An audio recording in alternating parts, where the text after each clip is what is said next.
ప్రతి 10 మందిలో 5గురు స్టోర్‌లోకెళ్ళిన తర్వాత, ఒక షాప్‌లోకెళ్ళిన తర్వాత, అక్కడనే ఉండి స్మార్ట్ ఫోన్‌ని ఉపయోగించి ప్రైసులు కంపారిజన్ చెక్ చేసుకుంటున్నారు అని చెప్పి పీడబ్ల్యూసీ వాళ్ళు ఒక స్టడీలో చెప్పారు.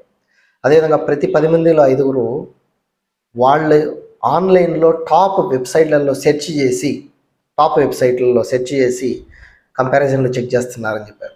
అదేవిధంగా 10లో నలుగురు టీవీలు గానీ, సోషల్ మీడియా ఇన్‌ఫ్లుయెన్సర్స్ ద్వారా గానీ ఇన్‌ఫ్లుయెన్స్ అయ్యి పర్చేజ్ చేస్తున్నారని ఈ స్టడీ చెప్పింది.